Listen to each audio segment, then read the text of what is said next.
Est-ce que quelqu'un va de temps en temps à Emmaüs? Ouais.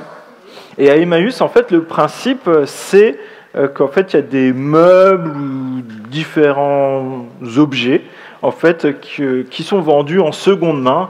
Et parfois, ces objets arrivent là parce que on doit vider des maisons. Et alors, je vous invite. Est-ce que c'est possible de... Merci. Et je vous invite à imaginer avec moi. Vous allez à Emmaüs parce que vous devez chercher un porte-manteau ou quelque chose comme ça. Et vous marchez parce que vous êtes un peu perdu dans les différents rayons. Et là, vous êtes fatigué. Et vous vous asseyez dans un canapé. Le premier qui arrive, pas forcément le plus beau. Vous savez peut-être, c'est un vieux verre un peu bizarre. Il est immense. Et là, vous vous asseyez et vous sentez un truc qui vous gêne un peu. Et puis vous tortillez un peu. Puis finalement, vous vous dites, je vais quand même regarder qu'est-ce qui se passe. Et là, derrière votre dossier, il y a une sorte de poche secrète. Vous l'ouvrez et vous trouvez une boîte. Vous ouvrez la boîte et vous voyez une collection de pièces d'or. Ça donne envie d'aller à Emmaüs. J'ai des actions là-bas. Imagine, ça t'arrive. Que fais-tu?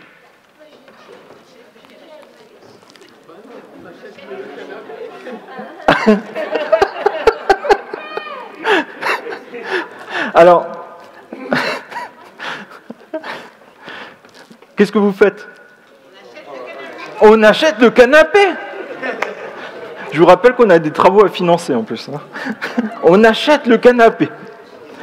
T'achètes le canapé, t'as le trésor avec. Et alors Jésus, il parle parfois en parabole dans les évangiles, et il a l'équivalent de mon histoire du canapé. Et ça se trouve en Matthieu, au chapitre 13, verset 44, je vous invite à l'ouvrir.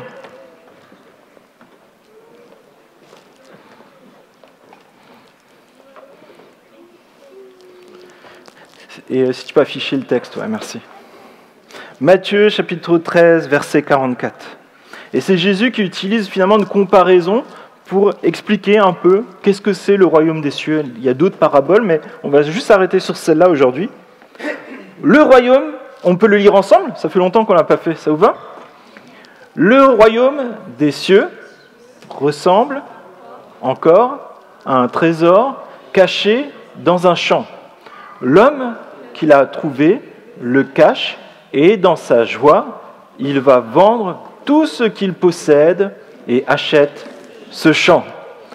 Donc c'est Jésus qui donne cette parabole. Donc les paraboles, c'est un peu spécial parce qu'en fait, il ne faut pas essayer de trouver tous les détails d'interprétation, mais en fait, il faut retenir une vérité générale de cette parabole. Et cette parabole, en fait, nous dit tout simplement, le royaume de Dieu est plus précieux que tout ce que nous pouvons avoir. Le royaume des cieux est plus précieux que tout ce que nous pouvons avoir dans ce monde. Et je vous invite finalement de méditer un peu sur cela et finalement de nous inviter. Découvrons le royaume. Rentrons dans le royaume de Dieu. Et une question qui s'adresse finalement à chacun d'entre nous, c'est: y a-t-il pour moi quelque chose de plus important que le royaume de Dieu? Y a-t-il pour moi quelque chose de plus important que le royaume de Dieu? Et pour ça, c'est vraiment une invitation déjà à découvrir ce royaume.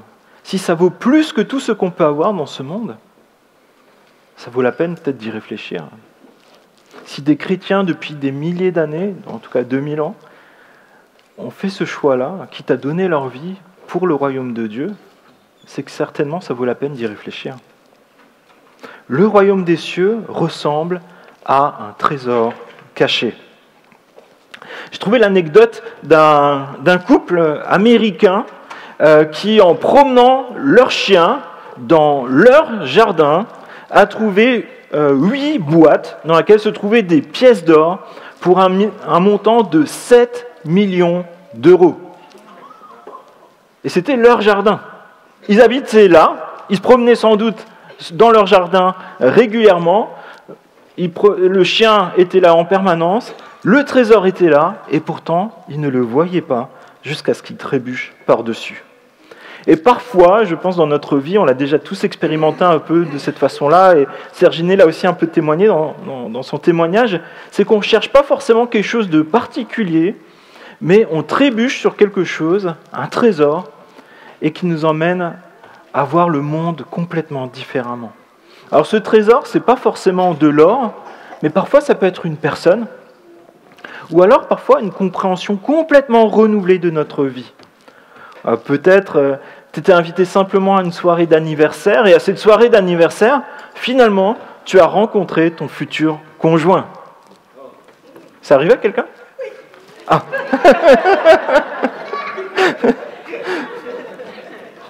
Et alors, Simdia, voilà.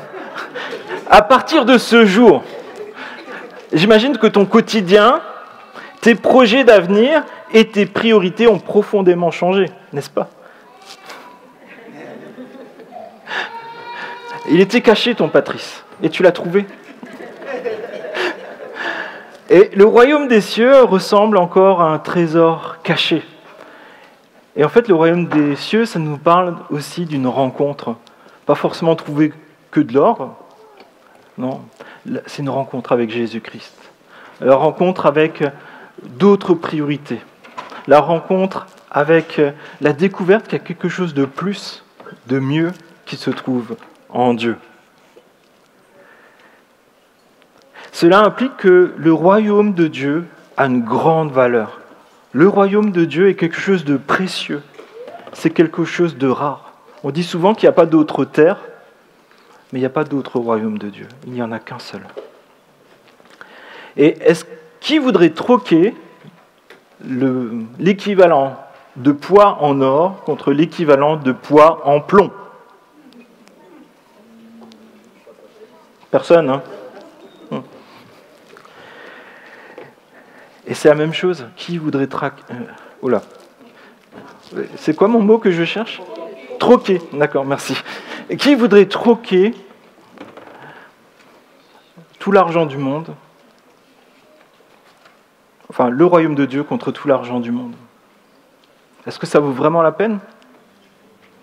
Le monde, même quand tu mets dans une banque, tu n'es pas sûr de le récupérer au-delà d'un certain montant.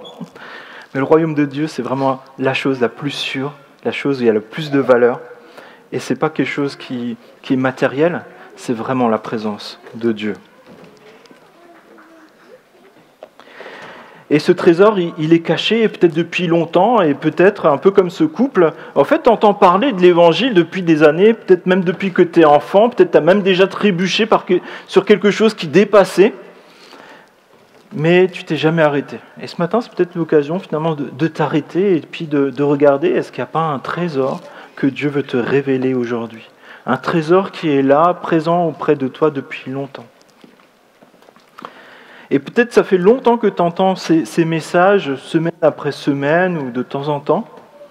Mais ce matin, j'ai vraiment envie de t'inviter à prendre conscience que le royaume de Dieu est là. Tu le vois peut-être pas, mais il est là.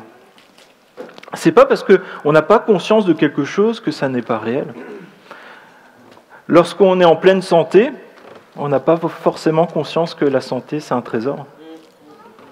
Et par contre, lorsqu'on est malade, on a conscience vraiment que la santé nous manque.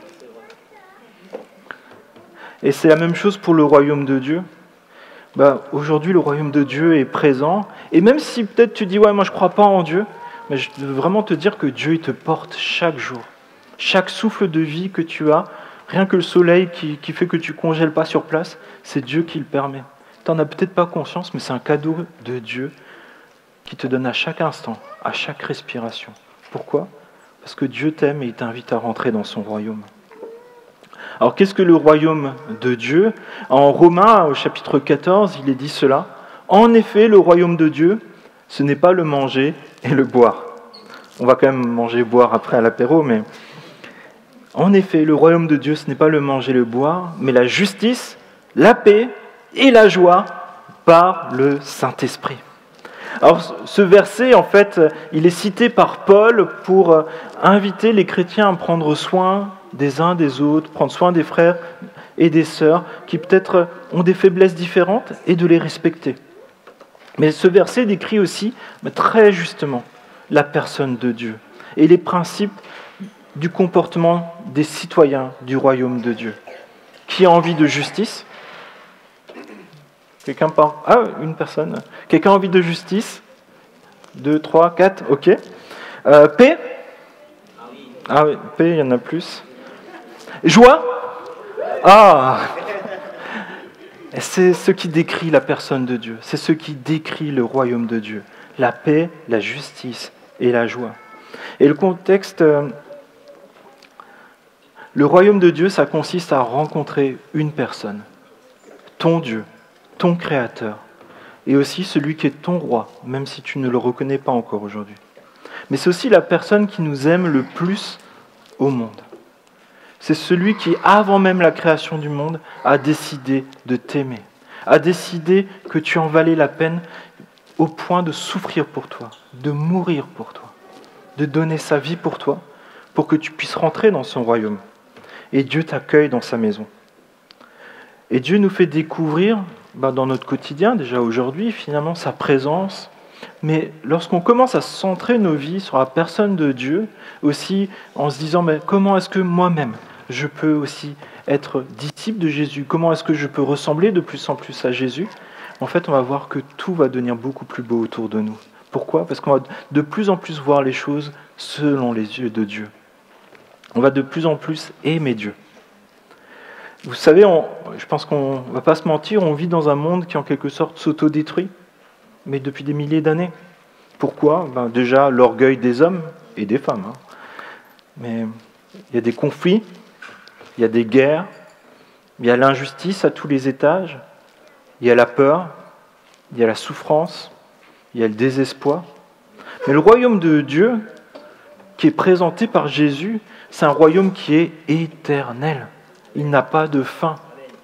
Il est stable.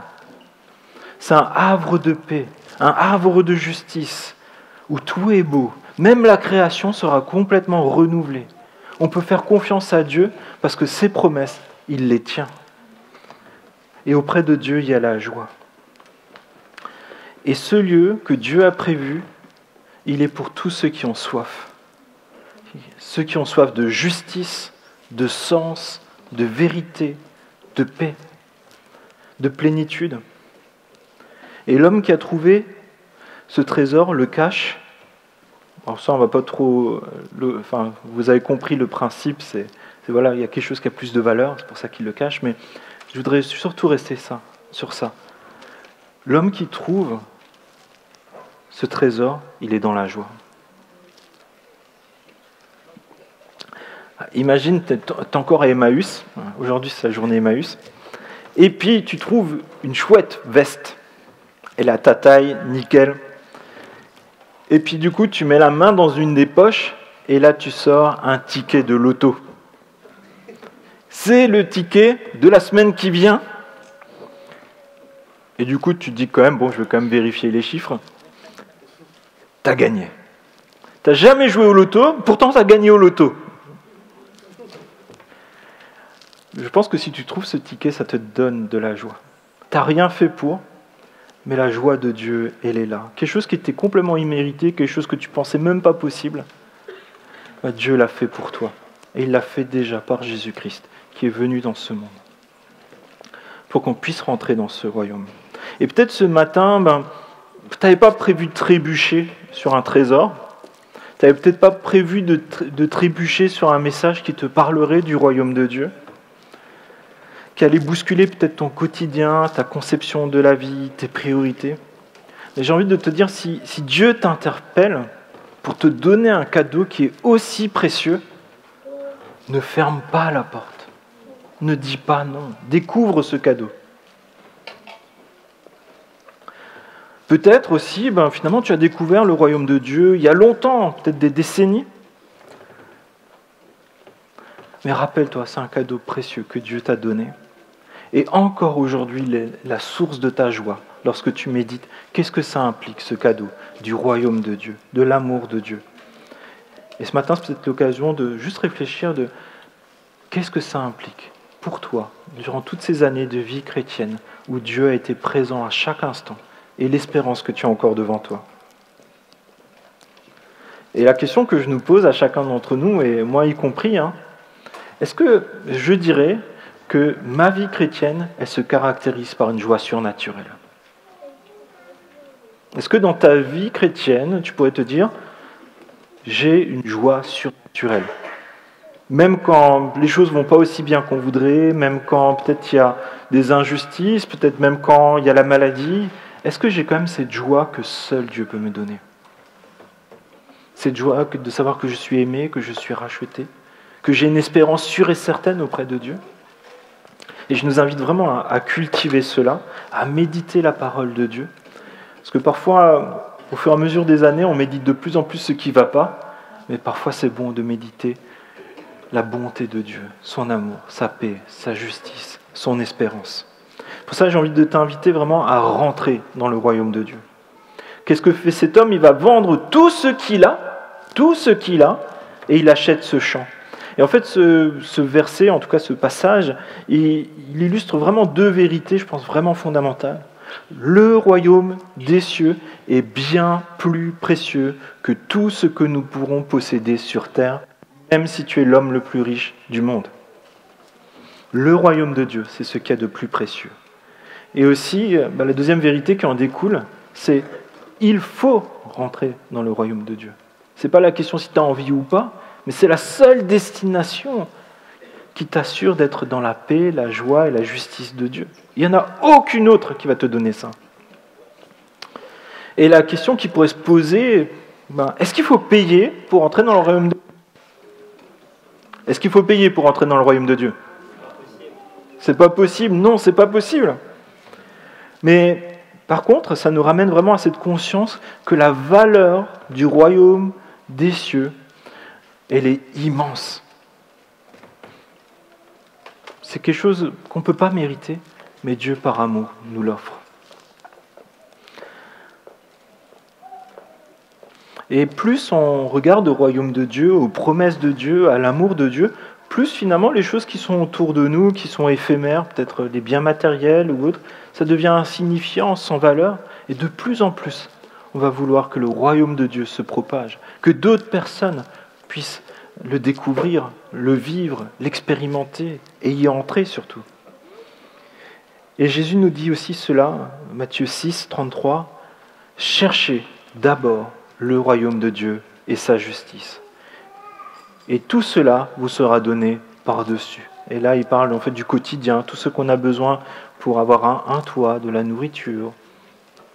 Mais si on met nos yeux, nos actions, nos focus sur le royaume de Dieu, on peut être certain que Jésus s'occupera de nous. Il ne donnera pas forcément ce qu'on aura envie, mais il donnera ce qu'on a besoin.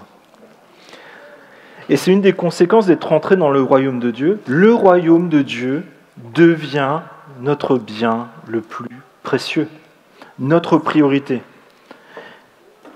Et le reste, ça devient un plus, et c'est une bénédiction que Dieu nous donne, y compris, comme on l'a vu, les amitiés, notre Église, peut-être un toit, le bon apéritif qu'on va pouvoir partager ensemble. Mais pour entrer dans le royaume de Dieu, vous avez vu, ça nécessite aussi de prendre parfois des décisions radicales. Et le baptême, c'est une décision radicale. Le baptême, ça nécessite de dire, en fait, c'est plus moi qui suis mon Dieu.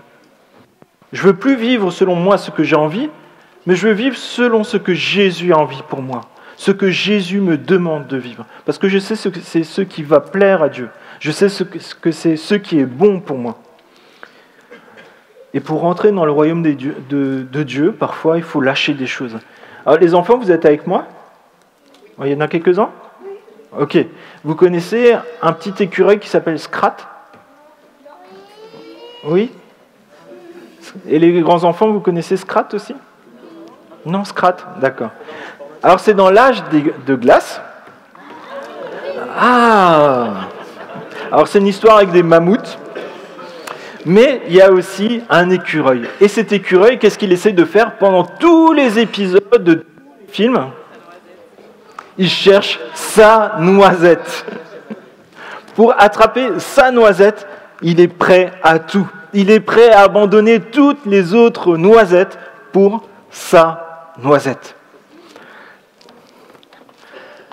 Et pour suivre Dieu, Jésus doit être vraiment le centre, celui qu'on veut suivre, celui pour qui on veut tout donner. Et un jour, Scrat, il a cherché longtemps sa noisette. Et là, j'ai un spoiler, il l'a attrapée. Mais toi aussi, peut-être tu es fatigué, mais Dieu va te donner la force, la persévérance pour aller jusqu'au bout, pour vivre dans le royaume de Dieu. Ne lâche pas, tiens bon, suis Jésus-Christ. Alors comment rentrer dans le royaume de Dieu, des cieux, c'est la même chose, royaume des cieux, royaume de Dieu. Je propose simplement de prendre quelques versets ensemble. Le premier, c'est Jean 14, verset 6. Jésus dit « Je suis le chemin, la vérité et la vie. » Tu peux m'aider ? « Nul ne vient au Père que par moi. » La foi en Jésus-Christ, c'est la seule façon de rentrer dans le royaume de Dieu. C'est la seule vérité, c'est le seul chemin. Aucun autre chemin ne mènera au royaume de Dieu. Jean 3 nous dit, Jésus répondit, en vérité, je te le dis, si un homme ne naît de nouveau, il ne peut voir le royaume de Dieu. Et là, il est question d'une nouvelle naissance. C'est-à-dire, en fait, on passe de la mort, parce qu'on est mort spirituellement quand on est loin de Dieu, à la vie. Personne ne peut faire ça. Seulement le Saint-Esprit. Et c'est seulement lorsqu'on a le Saint-Esprit en nous, l'Esprit de Dieu, qu'on peut rentrer dans le royaume de Dieu. Et là, ça veut dire peut-être faire cette prière qu'on fera tout à l'heure. Jésus nous donne encore d'autres enseignements. Matthieu 18. Je vous le dis en vérité, si vous ne vous convertissez et ne devenez comme des petits-enfants, vous n'entrerez pas dans le royaume des cieux. Et là, Jésus dit, en fait, il faut qu'il y ait un avant et un après dans ta vie. Tu ne peux pas dire, je veux aller dans le royaume des cieux, tout en voulant continuer à vivre comme citoyen du royaume des ténèbres. Tu as besoin de passer des ténèbres à la lumière. Et pourquoi comme des enfants ? C'est simplement les enfants, ils ont besoin de leurs parents. Ils sont dépendants de Dieu. Est-ce que tu es dépendant de Dieu ou est-ce que tu penses être suffisamment fort ? Il n'y a qu'une seule façon de rentrer dans le royaume de Dieu, c'est de dépendre de Dieu pour toute chose. Et il est question en Marc 1, verset 15, « Le temps était accompli et le royaume de Dieu est proche. Repentez-vous et croyez à la bonne nouvelle. » Et là, il est question de savoir ce en quoi on croit. Tu peux croire qu'il y a un Dieu quelque part. Tu peux croire même que Jésus a bien existé. Les historiens sont d'accord avec toi aussi. Les démons sont d'accord avec toi. Le diable est d'accord avec toi jusque-là. La vraie différence, c'est de croire en la personne de Jésus-Christ, qui s'est incarné en étant Dieu, en un homme humble, pour mener la vie parfaite que toi et moi on aurait dû vivre. Pour aussi mourir à la croix, parce que on était tous punis, mais lui il a pris cette punition à notre place. Mais il est aussi ressuscité. Et sa résurrection, ça devient notre résurrection. Et ce qu'il faut croire, c'est que si on fait confiance à Jésus-Christ, on pourra rentrer dans le royaume de Dieu. On sera ressuscité avec lui, sans défaut, sans tache, sans ride, sans péché. On pourra être justifié devant Dieu, nous tenir devant lui, avoir cette relation où on pourra parler à Dieu, face à face. Et ça, c'est quelque chose de grandiose. Et enfin, Matthieu 7, verset 21. « Ceux qui me disent « Seigneur, Seigneur » n'entreront pas tous dans le royaume des cieux, mais seulement celui qui fait la volonté de mon Père et qui est dans les cieux. » C'est ce que je disais hier, c'est qu'en fait, si tu croises quelqu'un dans la rue et que tu lui dis « Est-ce que tu veux souffrir éternellement ou être dans la joie éternellement ?» il va te dire « Je veux être dans la joie éternellement. » Mais en fait, on veut tous un sauveur. On veut tous quelqu'un qui nous sauve de la maladie, qui nous sauve de la mort, qui nous sauve de la souffrance. Mais est-ce qu'on veut réellement que Dieu soit le chef de notre vie? Est-ce que le royaume de Dieu, c'est Dieu le roi du royaume? Est-ce que Dieu, c'est mon roi? Et ça implique qu'il y a un avant et un après dans notre vie pour entrer dans le royaume de Dieu. On ne peut pas tout le temps tergiverser. Il y a un moment, il y a besoin de prendre une décision radicale pour Dieu.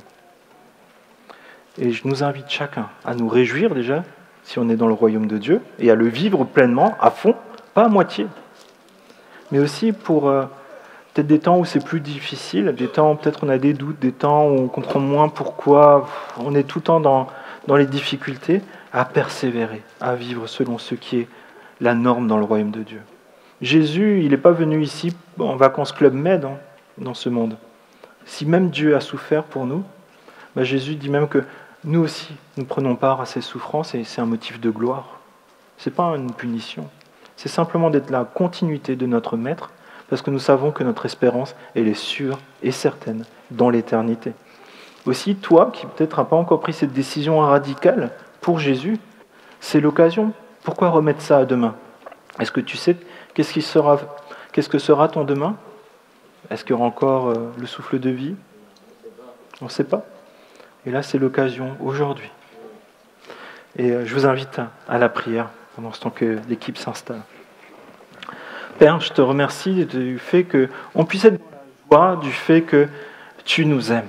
Avant même la création du monde, tu as décidé de nous aimer. Et lorsqu'on t'a trahi, lorsqu'on t'a insulté en te disant qu'on s'en fichait de toi, qu'on veut être notre propre Dieu, tu as continué de nous aimer. Tu as même prévu, par Jésus-Christ, comment nous pourrions être réconciliés avec toi et vivre comme tes enfants pour l'éternité. Et de cela, nous voulons nous réjouir. Et je te prie, s'il te plaît, que la joie du royaume de Dieu, ça soit vraiment notre lot quotidien, s'il te plaît. Que nous sachions le méditer, le vivre, et que notre focus soit sur toi et ton royaume, Seigneur mon Dieu. Je te prie aussi pour mes amis qui peut-être sont dans cette question de... Ils ne savent pas encore vraiment où ils en sont, Seigneur, dans cette relation avec toi, dans cette invitation à rentrer dans le nouveau royaume de Dieu. Je te prie, s'il te plaît, que tu leur révèles que ta parole est la vérité. Que ta parole est le seul chemin pour mener une vie éternelle dans ta présence. Que tu es roi, même si on le renie, Seigneur mon Dieu. Et je te prie, s'il te plaît, que vraiment tu puisses faire une œuvre puissante dans nos cœurs, dans nos pensées, dans notre Église, et que beaucoup apprennent à te connaître, te rendre gloire et vivre pour toi. Je te prie dans le nom de Jésus. Amen.